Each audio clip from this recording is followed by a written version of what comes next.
Let's talk about Trump's new $15 billion lawsuit that he just filed as of September 16, 2025, against the New York Times, Penguin Random House, and several New York Times journalists. He is alleging that they have knowingly published false information about him.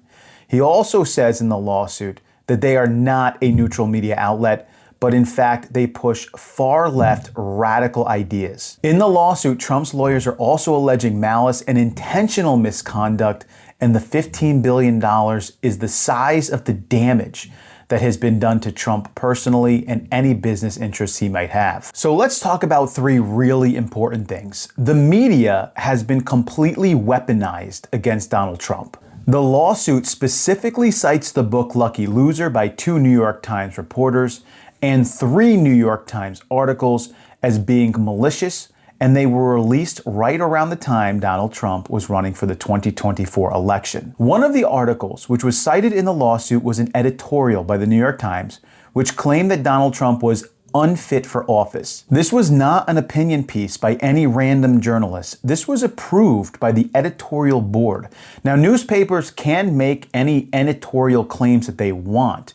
However, they cannot make knowingly false claims. The lawsuit also cites a 2016 New York Times article which cited Donald Trump's 1995 $916 million tax loss.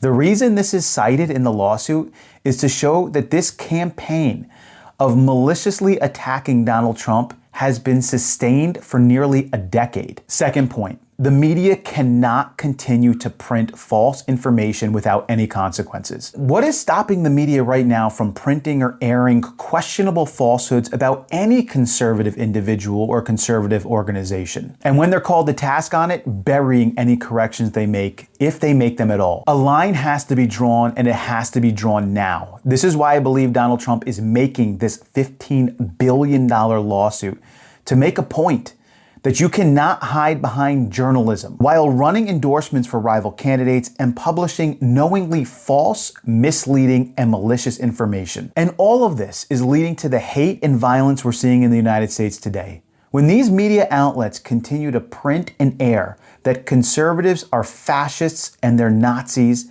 and they're out to take away your rights. This is why we are seeing individuals act out on this. And new polls are showing that the far left and Democrats are far more willing to act out violently and celebrate violent activity against their political opponents. Lastly, consequences are overdue for this, and this terrifies the left, because the left has been able to air and print basically whatever they've wanted with a shield of protection. If Donald Trump's $15 billion lawsuit is victorious, this is going to set the standard that establishment media and legacy outlets can no longer print this misleading and malicious information. But knowing these media outlets, let me tell you how they're going to respond to this lawsuit. Number one, they're going to say that it's completely baseless. There's no facts. There's no data.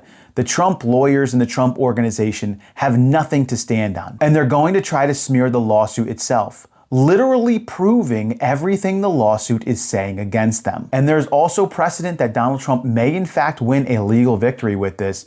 His legal team already secured a $15 million settlement from ABC and a $16 million settlement from CBS and Paramount for their deceptively edited 60-minute segment. Trump is doing what he's always done. He's flipping the script and he's applying the pressure on those who think they're applying the pressure to him. But this is a man who's always stood up to the pressure. He never gives up and he never gives in.